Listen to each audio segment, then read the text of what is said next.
bersama kami di Forecast, yaitu Forensik Podcast, di mana kami akan berbincang-bincang seputaran ilmu forensik. Hari ini saya akan memperkenalkan diri sebagai host, yaitu Jason, dan kami kedatangan narasumber, yaitu Dr. Asam Petrus, MK Forensik, spesialis forensik. Untuk topik hari ini kita akan membicarakan tentang luka tembak. Nah, pertama itu, apakah seluruh korban yang datang dengan luka tembak itu harus kita lakukan visum untuk pemeriksaan?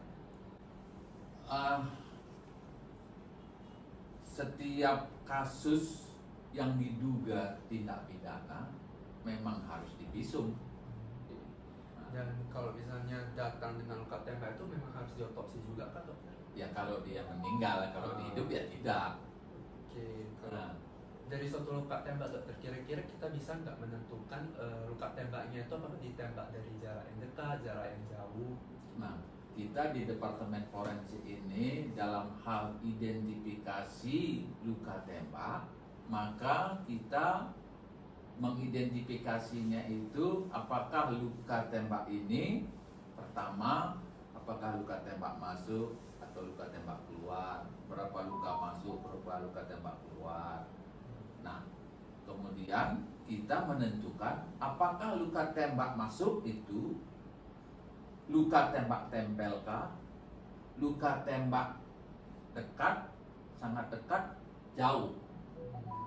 Nah, itu kita identifikasi. Dari mana? Dari bentuk luka itu. Dan itu perlu nanti dalam hal untuk uji balistik senjata yang digunakan. Berarti dari suatu luka tembak itu tadi ada dua luka secara umum, dokter, luka tembak masuk dan luka tembak keluar. Dan untuk luka tembak masuk, luka tembak keluar itu maksudnya gimana, dokter? Luka tembak masuk kita identifikasi apakah memang betul itu luka tembak masuk. Baru nanti kita menentukan jarak tembaknya. Nah, kemudian luka tembak keluar, kalau memang dia keluar, kan bisa juga luka tembak masuk tidak ada luka tembak keluar, atau ada luka tembak masuk ya ada juga luka tembak keluar.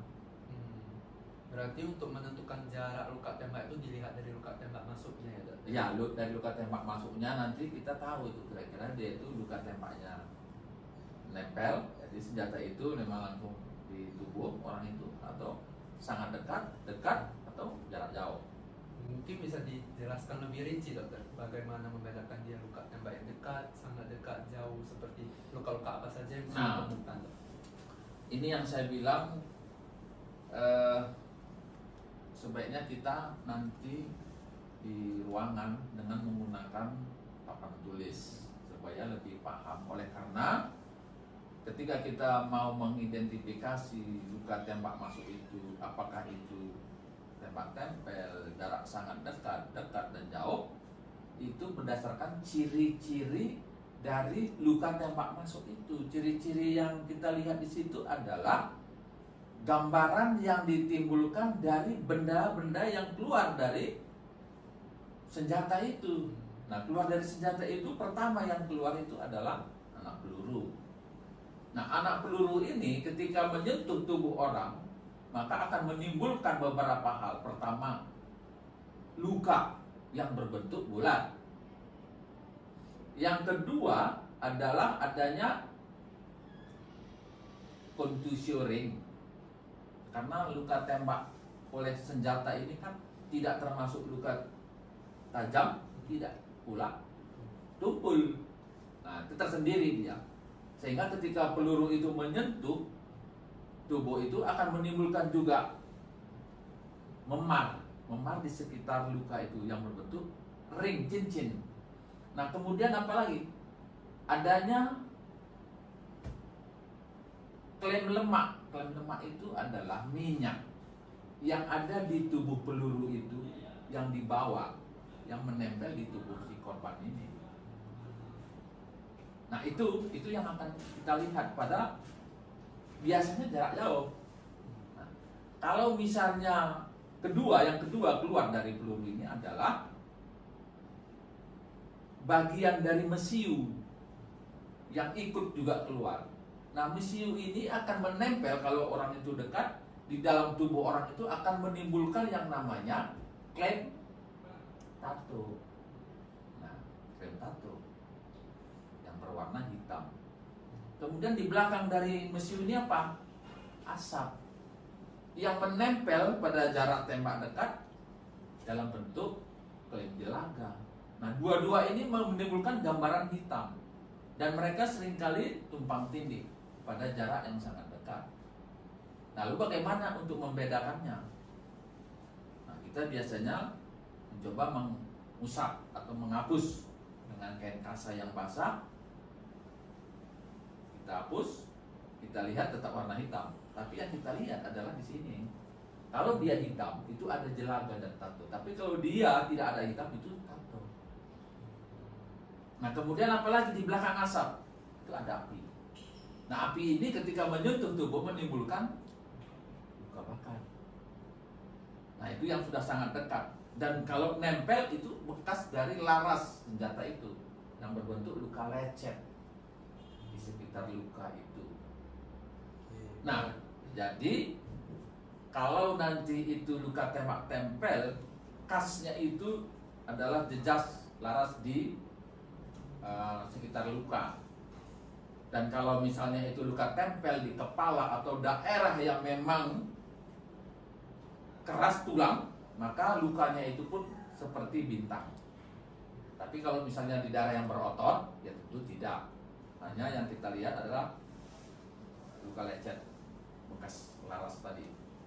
Nah, kalau yang sangat dekat, nah maka itu akan ada mungkin luka bakar atau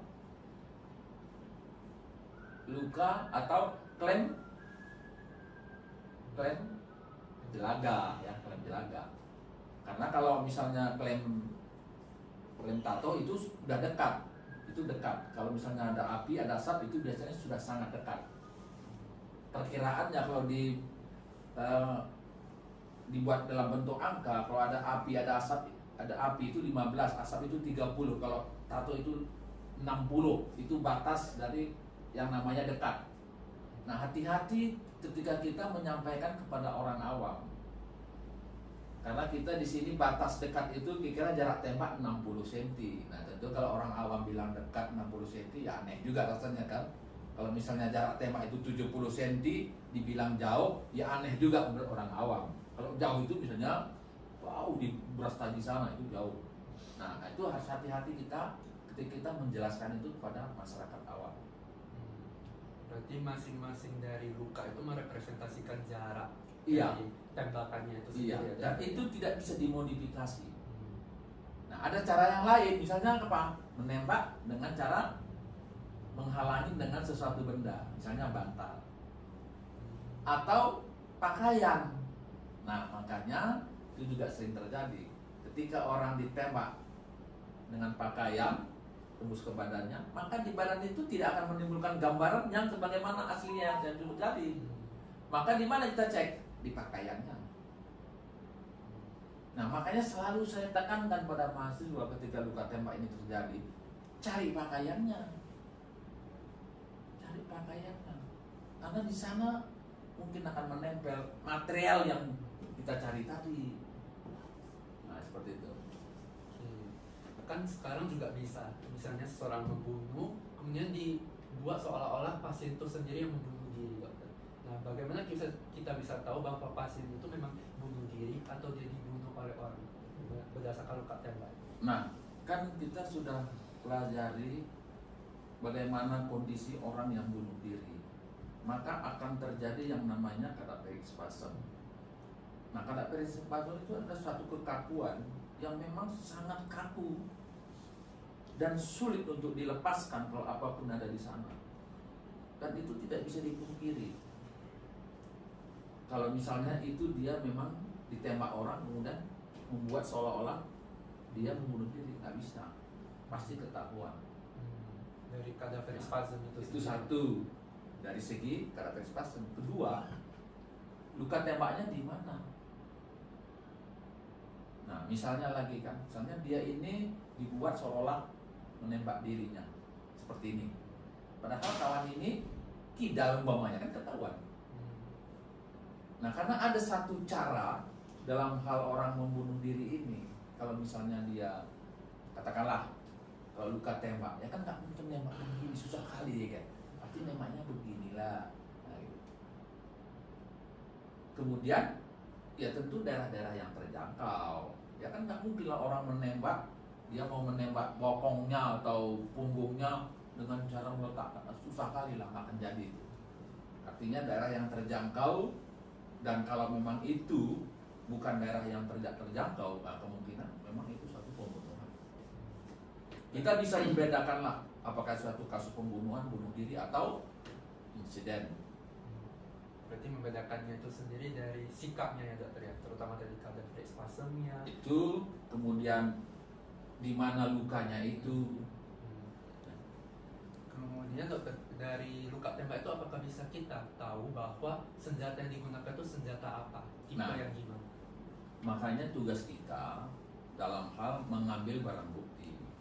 Kalau misalnya luka tembak itu luka tembak masuk, tidak keluar, tentu kan peluru itu ada di dalam tubuh korban ini. Nah, kita mengambil anak peluru itu dan kita catat. Kita catat apa? Ya mungkin berapa diameternya, berapa panjangnya, kemudian ada nggak goresan-goresan di sana. Peluru itu kan ada yang dia alurnya, atau alur ke kanan atau ke kiri, itu kita catat. Dan pada saat kita menyerahkan itu kepada penyidik, kita buat berita acara penyerahan barang bukti.